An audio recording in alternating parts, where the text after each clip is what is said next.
함께 기도하심으로 3월 15일 새벽 기도회를 시작하겠습니다. 하나님 아버지, 주님의 크신 은혜와 사랑을 감사드립니다. 이 하루도 저희들과 함께하여 주시는 주님의 은혜와 사랑을 소망하는 가운데에 시작할 수 있도록 인도하여 주셨사오니 이 하루가 다 하도록 오직 주님의 인도하심으로 인하여 기뻐하며 주님의 말씀하심으로 인하여 저희들의 걸음걸음이 결정되어지는 복과 은혜를 누리게 하여 주시옵소서. 전능하신 하나님 아버지, 이 땅에 어지럽고 요란한 소리와 소문들 가운데에 근심하며 염려하며 살아가는 저희들의 어지러운 마음들을 불쌍히 여겨 주시옵시고 위로하여 주시기를 기도하옵나이다. 우크라이나의 전쟁의 소문이 도무지 가라앉지를 않고 있습니다. 연일 계속되어지는 러시아 군대의 공격으로 인하여 수많은 우크라이나 백성들이 그리고 힘없는 양민들이 죽어가고 있습니다. 하나님, 이 참혹한 소식을 아직도 들어야 하는 이 험악한 세대를 불쌍히 여겨 주시옵시고 저희들에게 하나님의 은혜를 베풀어 주시사 진정한 평안과 위로가 오직 주님께로부터만 얻어지는 것임을 깨닫는 저희들이 되게 하여 주시기를 기도하옵나이다. 하나님, 강원도와 경북 일대에 연일 계속되었던 산불이 잘 진화되게 하시고 수습될 수 있도록 도와주시니 감사합니다. 그곳에 많은 피해가 잘 복구될 수 있도록 도와주시고 또 특별히 그곳에서 집을 잃고 삶의 터전을 잃어버린 많은 분들 우리 하나님께서 불쌍히 여겨주시고 위로하여 주시기를 간절히 기도하옵나이다. 특별히 저희들이 어려움에 빠질 때에 언제나 주님께서 도우시는 은혜를 얻을 수 있도록 서로 중보하며 격려하며 협력하며 위로하는 주의 자녀들로 살게 하여 주시기를 기도하옵나이다. 하나님, 새로운 정부를 하나님의 은혜 가운데에 예비케 하여 주시옵시고 보다 많은 국민들이 일치와 화합 가운데에 그리고 서로 협력하며 하나님께서 주시는 기쁨과 은혜를 누릴 수 있는 나라의 모습을 갖추어갈 수 있도록 은혜를 더하여 주시기를 원합니다. 지금은 비록 매일매일 수십만 명의 확진자가 발생하고 있지만 이제 머지않아 이 고난의 시련을 잘 지나고 다시금 저희들이 함께 모여 기쁨으로 예배하며 주님의 은혜를 찬송하는 귀한 은총을 보게 하여 주시옵소서. 오늘도 저희들이 이렇게 온라인을 통해서 말씀을 함께 나눕니다. 하나님, 저희들의 형편이 참으로 어려운 가운데 있습니다마는 주님께서 도와주셔서 저희들이 한 마음으로 말씀을 묵상하고 또 그리스도께서 우리와 함께 하시는 은혜를 저희 마음 가운데 기억하여 일러주시는 그 뜻대로 인도하시는 음성대로 귀 기울여 살아가는 주의 자녀들 되게 하여 주옵소서. 코로나에 확진되어서 치료 중에 있는 교우들도 많이 있습니다. 또 염려하는 가운데 있는 교우들도 많이 있습니다. 하나님, 저희들의 육신은 비록 연약하지만 저희들의 마음은 주님의 은혜로 늘 평안하게 하여 주시옵소서. 예수님의 이름으로 기도하옵나이다. 아멘. 오늘은 누가복음 21장 10절로 24절까지의 말씀을 함께 묵상하겠습니다. 누가복음 21장 10절로 24절까지의 말씀입니다. 이제 저와 함께 한 목소리로 함께 봉독하시겠습니다. 또 이르시되 민족이 민족을 나라가 나라를 대적하여 일어나겠고 곳곳에 큰 지진과 기근과 전염병이 있겠고 또 무서운 일과 하늘로부터 큰 징조가 있으리라. 이 모든 일 전에 내 이름으로 말미암아 너희에게 손을 대어 박해하며 회당과 옥에 넘겨주며 임금들과 집권자들 앞에 끌어가려니와 이 일이 도리어 너희에게 증거가 되리라. 그러므로 너희는 변명할 것을 미리 궁리하지 않도록 명심하라. 내가 너희의 모든 대적이 능히 대항하거나 변박할 수 없는 구변과 지혜를 너희에게 주리라.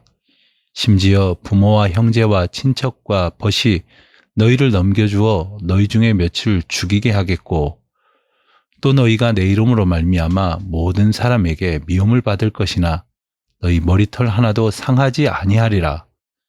너희의 인내로 너희 영혼을 얻으리라.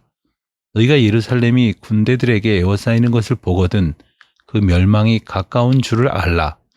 그때의 유대에 있는 자들은 산으로 도망할 것이며 성 내에 있는 자들은 나아갈 것이며 촌에 있는 자들은 그리로 들어가지 말지어다. 이 날들은 기록된 모든 것을 이루는 징벌의 날이니라.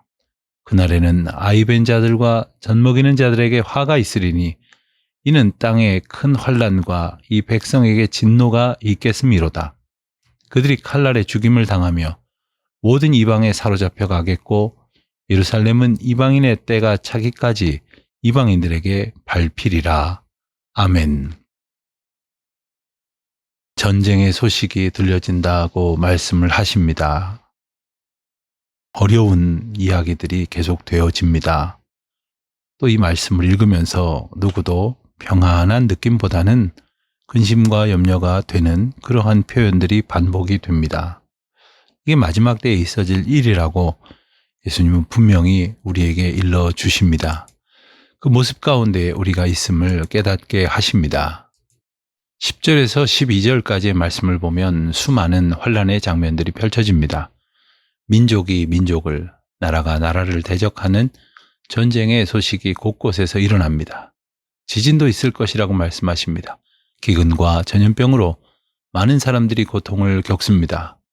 무서운 사건들, 하늘로부터 오는 징조들은 멸망의 징조로서 예루살렘 성전의 멸망을 예고하는 말씀입니다. 이렇게 세상도 어지러워지는데 그 가운데에서 살아가는 그리스도인들에겐 더 큰 고난이 찾아온다고도 말씀을 하십니다. 그리스도인들은 예수님의 이름으로 말미암아 박해를 당하고 옥에 갇히며 세상 집권자들의 앞에 끌려가게 될 것이라고 말씀을 하시는 것입니다.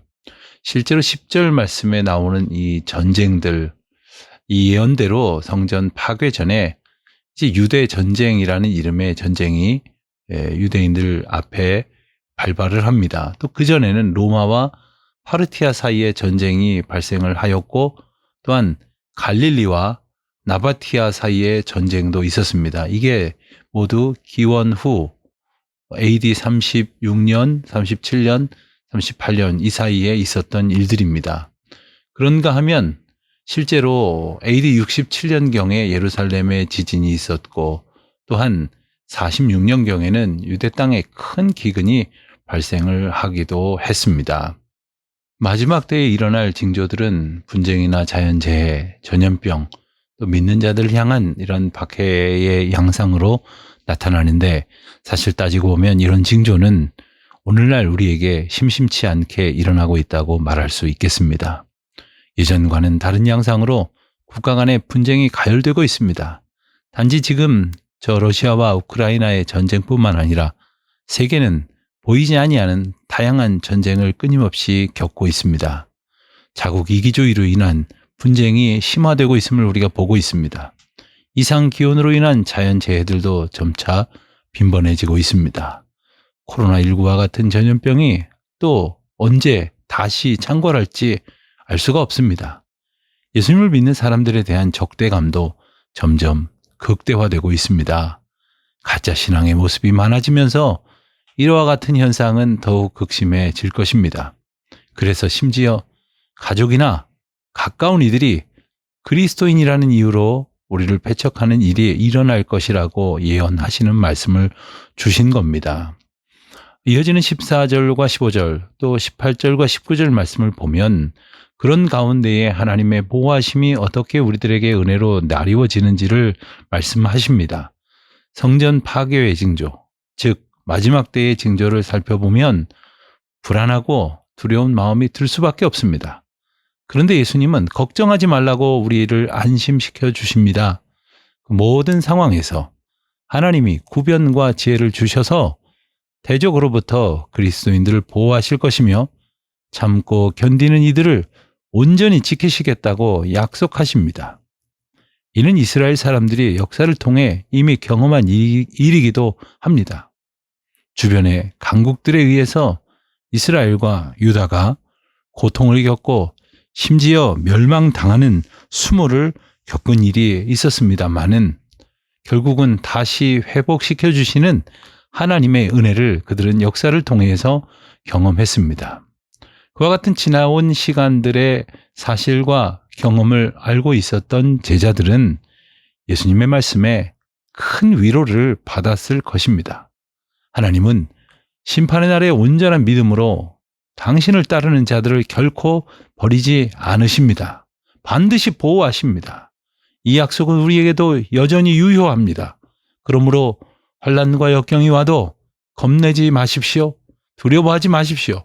우리가 온전한 믿음만 가지고 있다면 주님께서 언제나 우리를 온전하게, 안전하게 지키고 보호하여 주실 것이며 그와 같은 은혜의 약속 가운데 우리가 살아가고 있음을 우리는 늘 잊지 말아야 할 것이겠습니다. 20절 말씀을 보면 예수님의 예언대로 성전이 파괴되기 전에 예루살렘은 로마군에게 포위가 되었습니다. 예루살렘의 포위를 표현하는 애워싸이고 있는 이라고 하는 표현은 그 단어의 뜻을 보면 현재형 분사다라고 말할 수 있습니다. 이 표현은 예루살렘을 포위하는 담이 계속해서 만들어지고 있으며 아직 완성되지는 않아서 포위를 벗어나 탈출할 수도 있다는 사실 또한 암시하는 표현입니다. 이어지는 21절로 23절을 보면 그들이 예루살렘을 포위하고 있을 때에 유대 지역에 있는 자들은 예루살렘 성 안으로 들어가지 말고 산으로 피해야 하고 성 안에 있는 자들은 밖으로 나가야 한다고 말씀을 하십니다. 이와 같은 말씀은 무슨 뜻입니까? 로마 제국에 의해 예루살렘이 멸망하게 되리라 하고 하는 예언의 말씀이면서 동시에 이 세상 마지막 심판날에 이루어질 일들을 미리 경고하시는 말씀일진데 이 무자비한 심판이 임할 것이나 그때에 우리는 오직 하나님의 은혜를 따라 살아가야 한다는 말씀을 하시는 것입니다. 그래서 피하기를 바라십니다. 피한다는 말씀은 단순히 몸을 피하라는 의미를 넘어섭니다. 마지막 심판 때에 하나님의 진노의 칼을 면할 수 있도록 믿음을 견고하게 세워가라 하시는 말씀입니다. 마지막 때에 우리가 피할 수 있는 길이 어디가 있겠습니까? 우리가 이 세상에 닥쳐오는 수많은 재난과 역경을 우리가 무슨 재주로, 무슨 능력으로 피할 수 있겠습니까? 오직 하나님을 바라는 것을 의미하는 말씀을 주시는 겁니다. 우리가 이 세상에 모든 사람들이 멸망할 만큼 엄청난 시련 앞에 우리는 서게 된다는 것을 지난 2, 3년간 우리는 뚜렷이 경험하고 있지 않습니까? 전 세계가 근심과 염려 속에서 그리고 그와 같은 일들이 구체적으로 내 곁에서 벌어지고 있는 이 감염병의 시대, 보이지 아니하는 또 다른 재난의 시대, 고난과 역경의 시대 앞에서 우리는 주님의 은혜 앞으로 피하는 참된 믿음의 삶을 살아갈 수 있게 되시기를 바랍니다.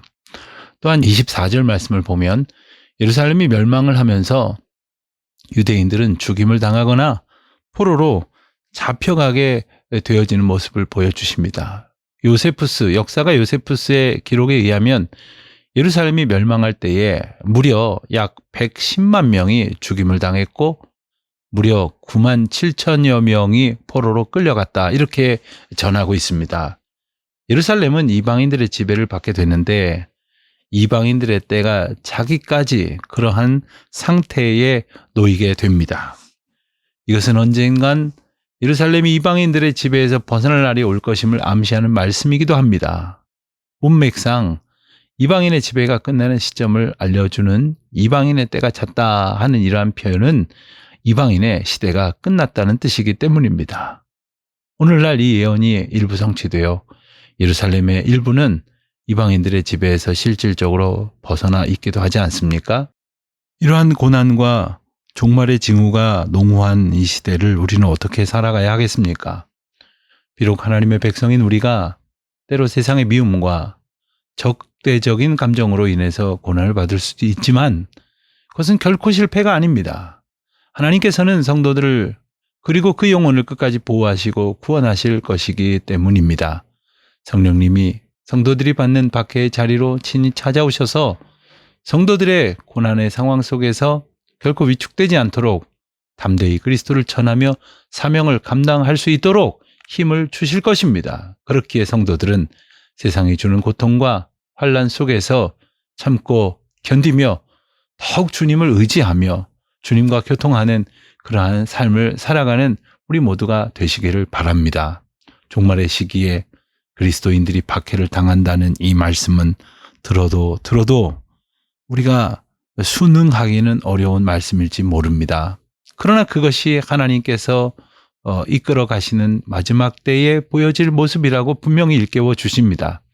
우리는 동시에 오직 하나님 말씀에 뿌리를 내린 사람들입니다. 그러한 사람들만이 그러한 고난과 박해 속에서도 흔들림 없이 믿음을 지킬 수가 있습니다. 그러므로 하나님의 자녀들은 날마다 주님과 교통하며 주님의 말씀을 더욱 기뻐하며 의지하며 또한 하나님의 말씀을 사모하는 가운데에 우리 앞에 놓여져 있는 이 숱한 어려움들을 넉넉히 이겨내고 그 이겨내는 기쁨으로 그 감격으로 살아가는 저와 여러분이 되시기를 우리 주님의 이름으로 축원드립니다.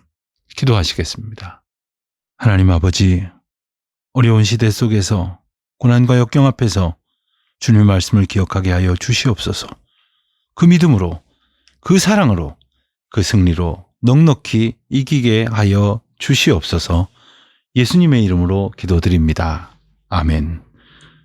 하늘에 계신 우리 아버지, 아버지의 이름을 거룩하게 하시며 아버지의 나라가 오게 하시며 아버지의 뜻이 하늘에서와 같이 땅에서도 이루어지게 하소서.